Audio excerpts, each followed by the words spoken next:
সুনামগঞ্জ সদর উপজেলার গৌরারং ইউনিয়নের আহমদাবাদ ইচ্ছারচর পয়েন্টে ভ্রাম্যমাণ আদালতের অভিযানে একজনকে ৬ মাসের দণ্ডাদেশসহ ১০,০০০ টাকা জরিমানা আদায় করা হয়েছে।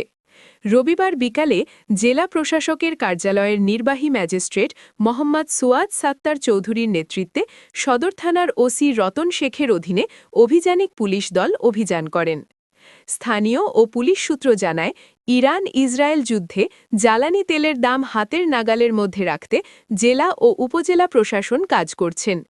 অধিক মুনাফা লাভের আশায় ইচ্ছারচর পয়েন্টে চৌধুরী ট্রেডার্সের স্বত্বাধিকারী মোহাম্মদ সুহেল চৌধুরী লাইসেন্সবিহীন ১১ ব্যারেল অর্থাৎ ২,২০০ লিটার পেট্রোল মজুত করে রাখার অভিযোগে তাকে নগদ ১০,০০০ টাকা জরিমানা ও ৬ মাসের বিনাশ্রম দণ্ডাদেশ প্রদান করা হয়। সুনামগঞ্জ সদর মডেল থানার ওসি রতন শেখ জানান, তেল মজুদ রাখছে এই সংবাদ ভিত্তিতে মোবাইল কোড আসলো। মোবাইল কোডে সহায়তা করার জন্য আমি নিজে আসলাম। এখানে আসার পর দেখা গেল যে এখানে যে ১১ ব্যারেল তেল এই দোকানে মজুদ আছে এবং তার কোনো কাগজপত্র দেখাতে পারে নাই।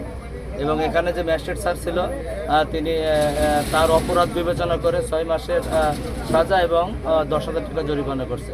আপাতত তাকে আমরা নিয়ে যাচ্ছি।